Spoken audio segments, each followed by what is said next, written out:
Hi, David Vizard here, and you guys are watching Powertec 10. In this edition of Powertec 10, I want to cover some points on the last video I posted. That was the one on quench clearance.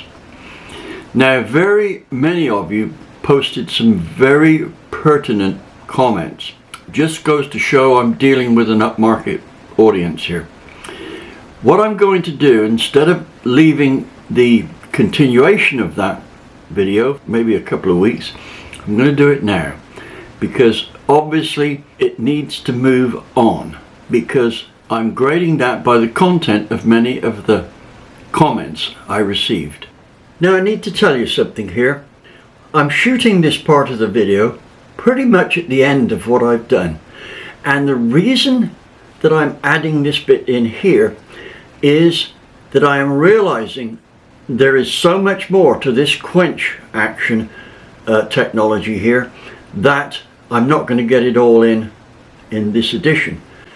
However, I've got one saving grace: Darren Morgan. Now, I've noticed Darren. Well, first off, let me say one thing about Darren. For the guy's excellence, his subscriber count is abysmally low. In other words, he's up here. His subscriber count is down here. It shouldn't be. It should be up here. The guy is in a position to do a lot of original research.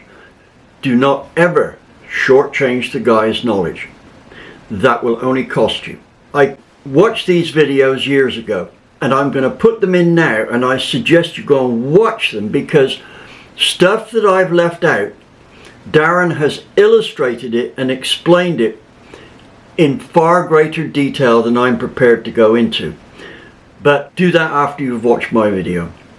I won't be done at the end of this video on what I want to say about quench, but that's as far as I'm going to go for now. Darren will fill in a lot of holes, and you'll be doing him a favor and me if you subscribe. Doesn't take much. Boom. We can't let Darren give up on putting videos in. That would cost us, you and me. So if you're a subscriber of mine, hit that subscribe button on Darren's channel. He certainly deserves it. Now let's get back on with what I was doing here.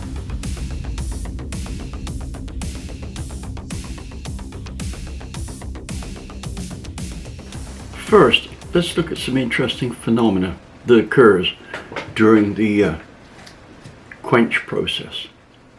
As the piston approaches the quench patch, the velocity of the gases that trapped between increases.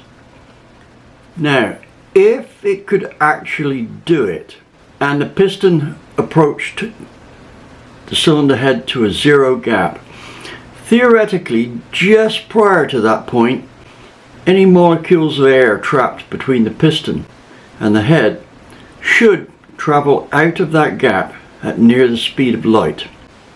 Now, in practice, that's not quite going to happen, but the exit speed from that area can get very high if we're using some tight quench clearances. For instance, it is not unreasonable to assume that we can get velocities up to the speed of sound out of there, maybe more. Now, here's something else we need to consider. The pressure rise in that patch overtakes the pressure rise in the cylinder, and as such, the density of the air in there can reach very high levels. In fact, on a tight quench, the density of the air between the piston and the cylinder head can theoretically get to be as dense as water. So it's now very heavy. Anyway, it's squirting out from that gap at very high speed and great density. Now, as soon as it comes out of the gap, obviously its pressure is going to drop and the velocity will drop. But at what rate? Well, because the density is high, it goes further than you might think. And this actually allows a means of scavenging the exhaust charge. Now, I'll get to that in a minute. So that's one effect that is beneficial to us, these very high pressures and densities and speeds out of that gap. Now, at this point, let's consider the situation in terms of burn and detonation.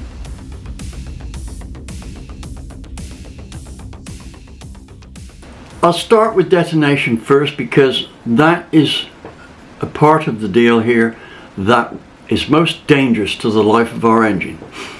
The idea of quench is that as the piston approaches the cylinder head, so the amount of mass of hot gases there are between that and the main body of the charge gets less and less and less until it gets to the point where the cylinder head and piston is actually extracting heat from the charge. That charge in there can get to 600-700 degrees.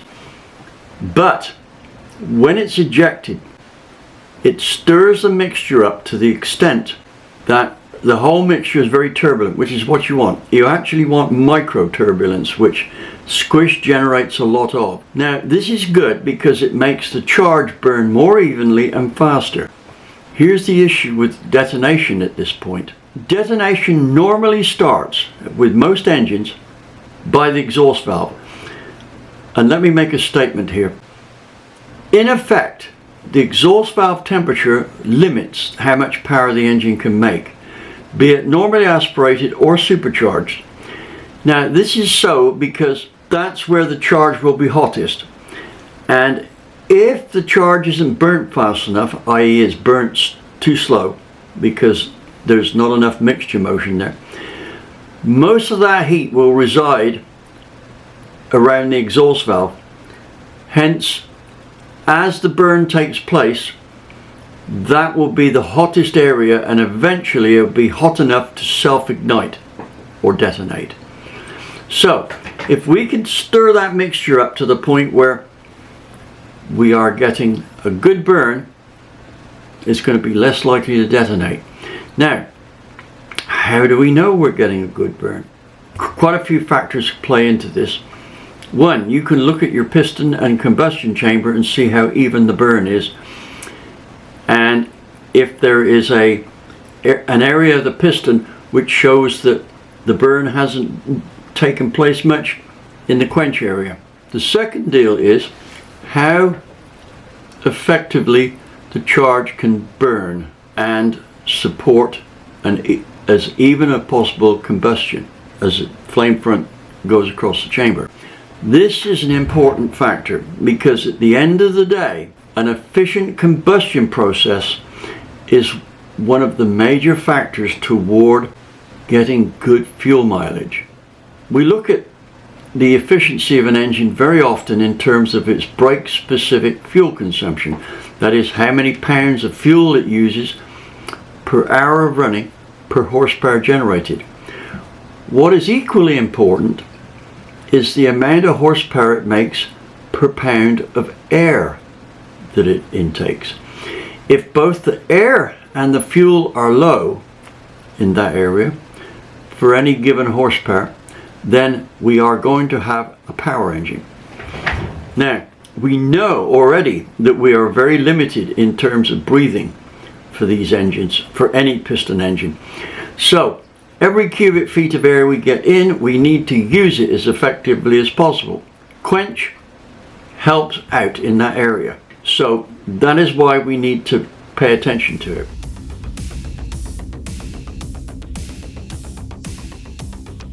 Now, I know it might seem a little off subject, but I'm going to stop things here and look at the exhaust valve temperature. As I've said, on many engines, the exhaust valve temperature becomes the limiting factor as to how much horsepower it can make. Why? Because it will either limit the compression ratio or limit the boost. Now, Engines can withstand a huge amount of boost, gasoline engines, if they've got sufficient protection against the onset of detonation. Let me show you an illustration of the temperature gradients on an exhaust valve on a typical high performance engine running at full throttle. You will notice that toward the center of the valve face, it's reaching over 1300 degrees Fahrenheit. That's red hot. It doesn't take much imagination to see how a high temperature fuel air mixture caressing that valve can light off instantly. Now let's look at the underside. You'll see that there is also a high temperature area there. If we can cut those temperatures even by a couple of hundred degrees, it makes a significant difference, and we can do that. The thing is we need to delve into thermal barrier coatings here. Now I get my coatings done pretty much by Calico, which I'll put their website address underneath right there. Not far from me, about, I don't know, 25 miles away. Been using them for years.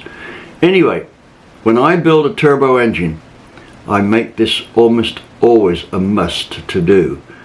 It's just a little bit of insurance against detonating and melting pistons.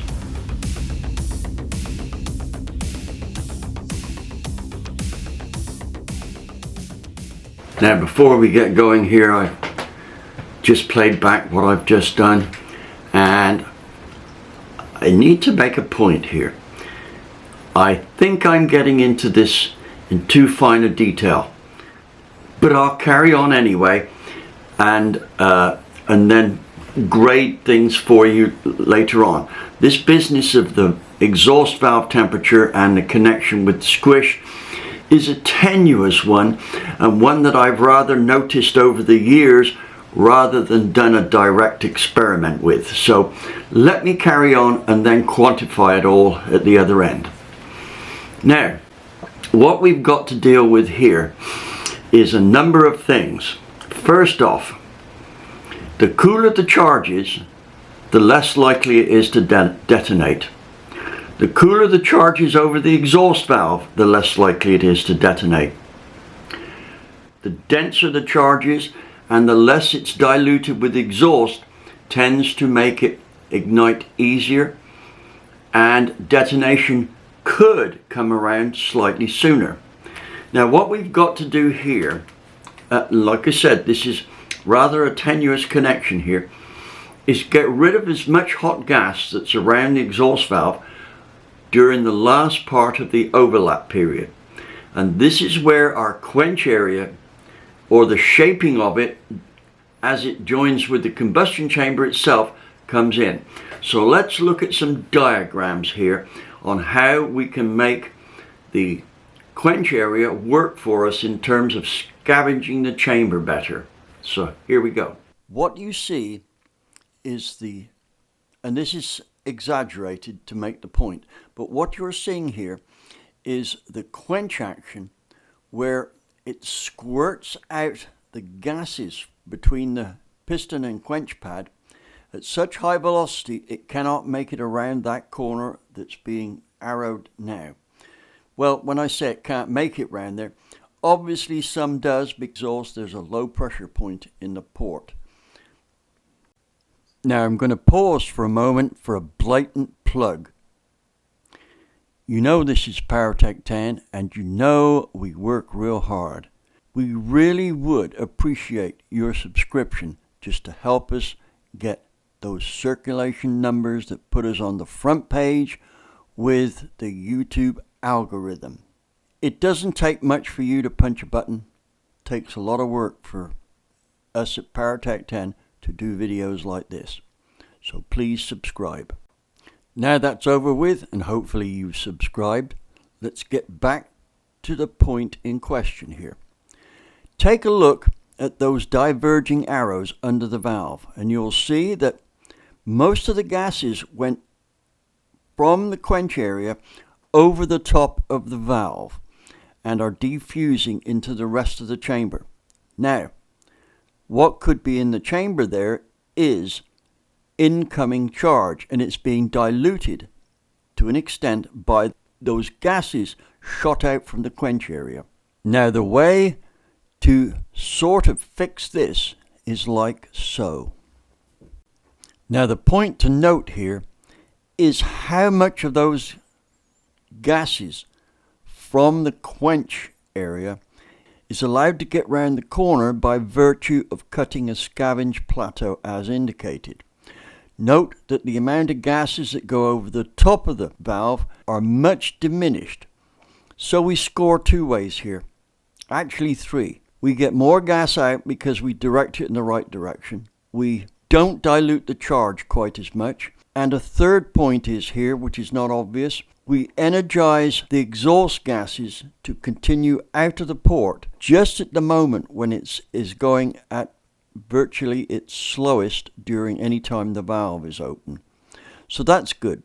Increased exhaust, better scavenge, and less dilution. There's no downside. So, what's this all worth in terms of power? After all, at the end of the day, that's what we're after. Well, it does depend, as you may well expect, on what engine you're dealing with and the shape of the chamber. If there isn't much of a step between the quench pad and the valve, then it's not worth a lot. It's always worth something though. If there's a big step, then there's a pretty big horsepower increase. Definitely enough to make the difference between you winning a race by an easy margin and not winning. Now, let's take a worst case scenario here, or at least one of the worst case scenarios. Big block Chevrolet. Cutting the quench pad on that, on a typical 700 odd horsepower engine, is worth a solid 20 horsepower on peak, and at 500 RPM past peak, probably as much as 30 to 35. I've seen 30 consistently. 35 sometimes, just depends on what you start with. But there's another advantage. If the quench pad, should have said scavenge plateau, was something that was really required because there was a step there, what we find is cutting the scavenge plateau increases the RPM at which the engine can turn usefully on the drag strip. It's at least 500, probably nearer 600 or 700 for a big block. Now what this means is that let's say you have 1,000 horsepower and you bump it up to 1,025. That's good. You'll go a bit faster. But the thing is 500 or 600 RPM past that, the power will be up 30 to 35 horsepower and it will continue to hang on longer. So your shift point will go up by 300, 400, 500 RPM. This means that every time you would have grabbed a gear to shift up, you stay in a lower gear longer. That's good for acceleration, and that's what it's all about.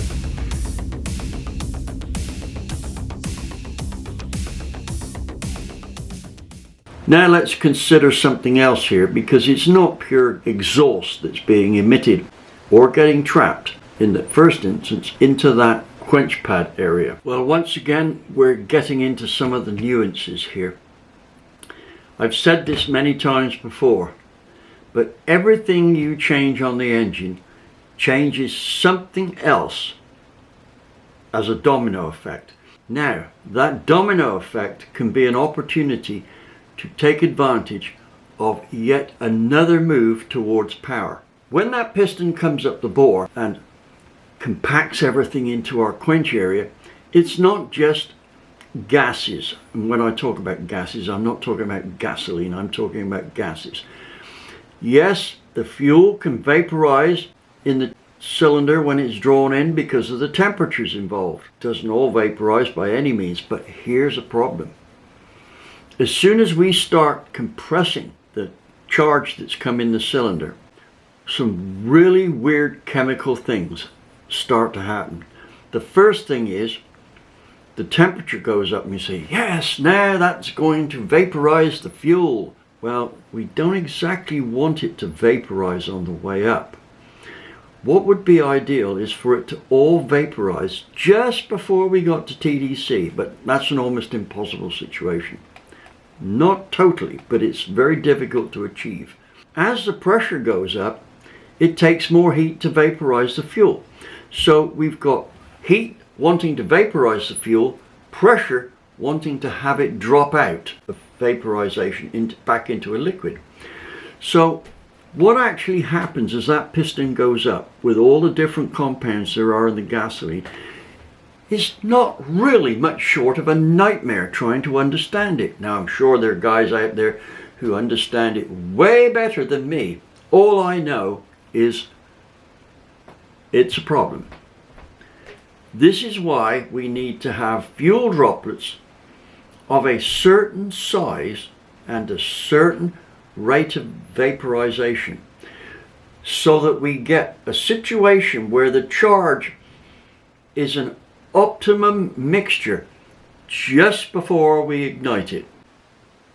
Hard to do, but with enough perseverance you can start to get there. I've tested some engines on the dynos, some mine, some other people's, that have shown very good brake specifics, and part of that reason is mixture preparation such that it is near optimal at the point of ignition. Got to spend a lot of time on the dyno for that. Now, there is absolutely no uncertainty about the fact that in the main there is liquid fuel in the cylinder somewhere. Where is it?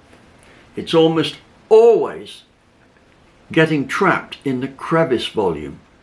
Now, you might say, well, that's not very much, but unfortunately that's not the case.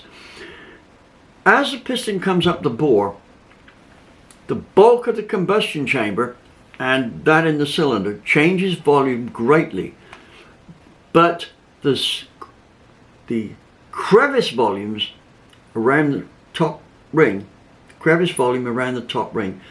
doesn't change its volume at all. So as the piston comes up the bore, the crevice volume represents a greater and greater amount of the total charge above the piston. At the bottom of the bore, that may only represent 0.1% of the volume of the cylinder. But when the piston's at the top of the bore, what's in the crevice volume can represent as much as 5 or 6% of the total charge. And here's the thing, as the piston comes down the bore, it doesn't really get let out into a usable form until the piston's gone quite a ways down the bore. So whatever was in that crevice volume didn't contribute very much. When we make the quench tighter, we tend to fill that crevice volume faster, especially around the side where the quench patch is. So what can we do about it? Well, I've spoken about this before, but one of the things we can do is cut down on the band above the top ring. Normally that is from the side of the piston to the cylinder wall. Normally that's 15 thousandths on the piston, or thereabouts, depends on how much rock there is in the piston and so on. Now, if we've gone to the extent of minimizing clearance, and I explained how to do that in the last video, and that's with something like line-to-line coating, which can build up the skirt and it will then size itself in the bore. That gap is now minimal, but there's something else we can do. We don't know how small that gap can be and still not foul up the piston. So what we do is we put on an extra thick line-to-line coating on the piston wall around the area above the top ring. That will take up some of the volume. Now, if we get it just right, we will be almost able to eliminate that crevice volume. That's worth horsepower. Not a little bit, it's worth horsepower.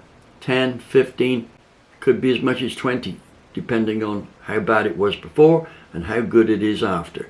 That's up to you. That's a move which is very rarely done. I don't think anybody else out there that I know of does that to the pistons, but there we go. And here's the other thing. It cuts the temperature of the piston. It cuts the shock on the piston when the combustion pressures get up. If you're worried about it filling up any pressure to back up the ring that's cut into the piston, like the grooves around the top, putting those back in won't be a problem at all. But they don't need to be very big. That's where all the fuel will go. So they don't need to be very big. Now then, I think I've covered it on that. Well, I think the next step now is to look at some more exotic forms of quench.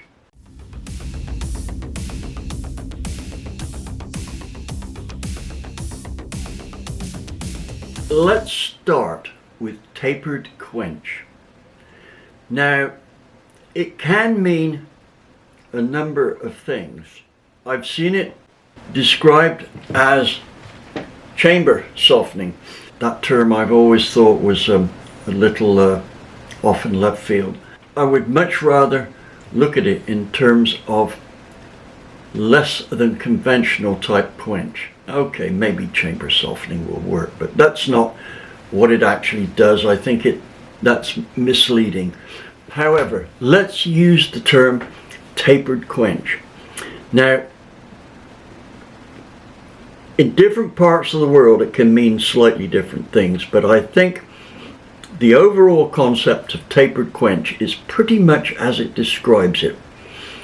However, the taper may be more spherical in form. You see chambers cut where they have a shallow inverse dome cut into the quench area, so that as the piston comes up the bore, it has a tendency to move from the cylinder wall to the outside edge with not quite the severe calamity of two parallel surfaces coming together. Now, I think the way this functions is twofold. First, it allows the quench to positively find a direction. In other words, the quench action is going to act from the cylinder wall side out in a very much positively directed direction. On the other hand, a parallel quench can at the last moment trap fuel and that at the ring. So, is tapered quench worthwhile? Yes, but there's no need to worry about doing it until the quench area has got a little bit of parallel there to start with. You don't need to worry about taking it all the way to the cylinder wall. Having like a quench band on the outside of our tapered area will work. And I think that if you've put in something like 1/2 inch of flat quench area into the taper, that is fine. That will get the whole lot going in that direction. Now, there is another benefit to this. When the piston comes down the bore, it sucks charge into that area there, and therefore the volume of it goes up pretty quick. So therefore the tendency is for it to light up that area that's above the, in quotes, quench. That works, but we have to talk about, does the increase in power come from the better burn from a tapered quench, or the better quench action or squish action out? Well, Does it matter? Not a lot really. The result is more horsepower. Now, does tapered quench work better than parallel quench? That really does depend on the cylinder, and I think you'll learn something from that from Darren's wet flow testing in one of those videos I've mentioned down below. But here's the deal. I've now mentioned re-entry of the induced charge in the cylinder back into the quench area. Now here's where we can score. That sharp edge inhibits the flow of air or fuel air mixture back into the quench area. So the idea is that you round them off. Now I'm going to show you a regular Ford Windsor head, and the beauty about this is that you need to round it off anywhere there is quench of any consequence. Also, if you round off the quench area on a combustion chamber similar to the Ford one I'm showing here, you will find that at high lift it flows better as well.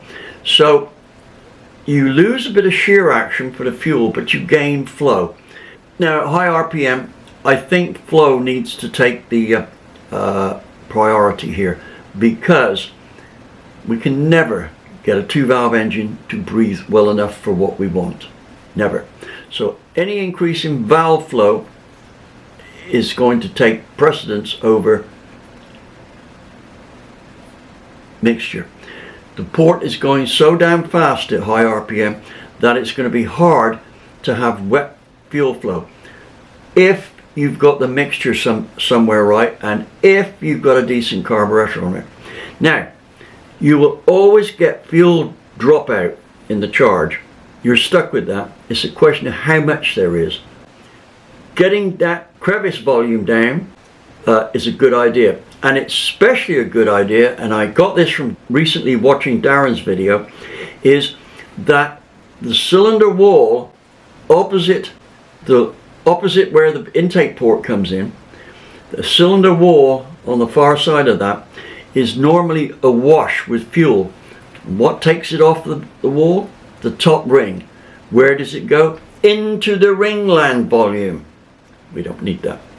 We want to get rid of fuel getting down there to start with.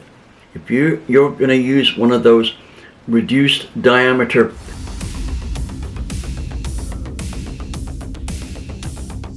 piston ring band above the top piston ring,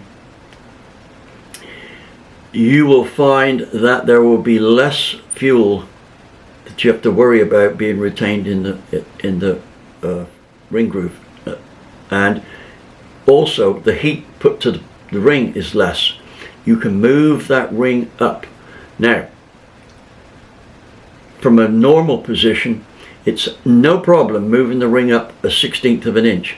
However, on certain engines, like a small block Chevy, popular engine, you can't move it up too much because it will interfere with the valve cutouts, right? You will break into those. However, now here's the nice thing. Don't panic if it does break in, because it's broken into the ring groove at a point where it can experience combustion chamber pressure anyway. So don't panic if you find it's very thin or even just broken through there. Just carry on and use that piston. Be okay. Now, back to what I was going to say there. So we need to radius off the entry back in. Now that's kind of universal. Radius it off. I'll show you on the one I'm just, that Windsor head, it's about that proportion. This is our basic 351-302 Windsor style cylinder head. This is the E7 TE head. Now the intake port comes from over here. The air comes out. It needs clearance around the valve here, and it's got to traverse over this edge. Now normally, if there's a bad carburetor setup, this edge can shear fuel. However, if you have a well set up carburetor on there, and I mean one that's delivering a good atomized fuel and not overly rich.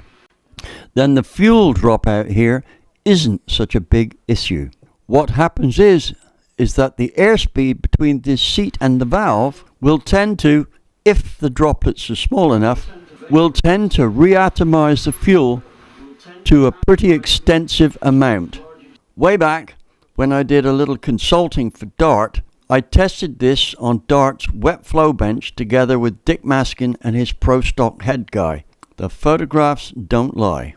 This reatomization occurred even with a radius coming into the first seat cut. Now, what we want is for the air to get into this quench area just here. So we radius this edge off, progressively getting bigger until we get down to about here. So, by the time we get to here, half of this edge is a radius. The same goes for this side. We don't want too much quench action going over there. In fact, you can probably radius all of this off. Right round this line to about there, and I'll show that in a moment. Remember, when the gases shoot out of here, they're fighting those coming in the other direction. As for doing the quench pad this side, what we are going to do is cut this out here to form the scavenge plateau. We're going to cut it such that this surface here is level and parallel to this surface here. In effect, we could call this area here a scavenge plateau or a steeply angled tapered quench. But in this instance, at 18 degrees, I have to say it's more like a scavenge plateau than a tapered quench pad. But nonetheless, it's the same form, just a steeper angle. Now what we find happens here is that the exhaust can make it out easier because a greater proportion of the exhaust passes under the valve head and on out the port. Now here's what the chamber looks like after it's been reworked.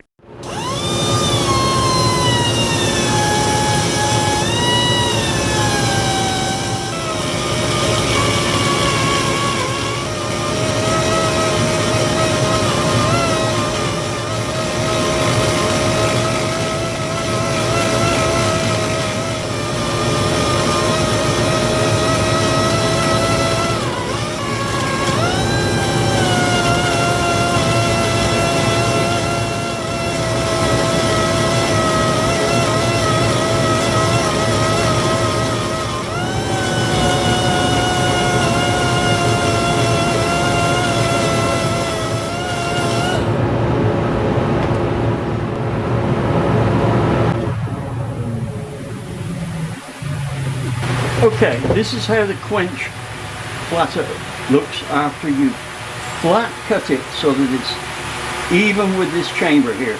This surface and this surface are one and the same in terms of being flat.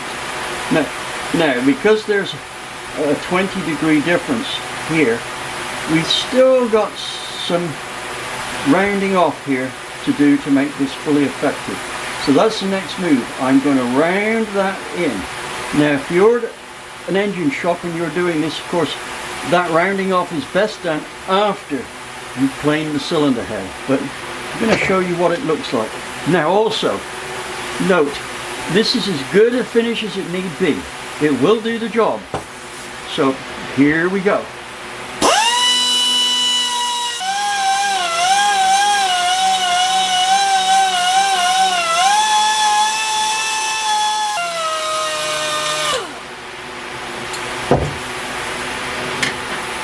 Okay, that's the radius put on there. Now you may ask, why don't I flatten this out? Well, you know, if you make it flow too good on this side here, what happens is it counters the swirl, and Fords don't have a big swirl anyway, so you need to not waste any. So leave this here, and also at high lift, when air can get around this corner here and out, it's counterproductive in terms of energy that's put into the charge, and this actually flowing well, cuts the flow on that side, because the counter rotation or the clockwise rotation of the swirl there fights the swirl that you actually want there. That also cuts flow. So if you find your valve is tipping over, or your valve lift, high valve lift, it tips over, that area from about there to about here is the problem. So don't cut it back any further than that. So much for tapered quench. Now we come to something that I've labeled, wisely or not, exotic quench. Now, I've come to the conclusion at this point that I've used up way too much video time. It's over half an hour now, well over half an hour. So I'm just going to show you an example of what could be described as exotic quench, and then I'm going to put all this aside and do another video on combustion processes and chamber shapes. Way back when I was a youngster of about 50 years old, I did quite a bit of work for Cal de Bruin, who was the chief engineer of the piston division at Seal Power, Speed Pro, I've forgotten now. And talking about piston design, I also did a bunch with engineering whiz kid Dave Anton at APT. That was back when we were doing a lot of mini stuff, and we started off with the most advanced piston that was out there in terms of producing power, and it seemed like an obvious move. I put a bowl, a small bowl but a fairly deep one, just below the spark plug, so that more of the mixture was localized to the spark plug, and that made a bit more horsepower than a flat top. But we had occasions to start putting in valve cutouts because of the high lift cams we were using, and that opened up a whole new world of doubt. One of the things we established for sure is there's more to piston crown shapes than meets the eye, but I'll go into that in another issue, just on piston crown shapes. So thank you for watching, and don't forget to subscribe, like, share, and all that good stuff. And if you've just got some cash to spare, a super thanks would go down well. So I will see you the next time. Thank you for watching.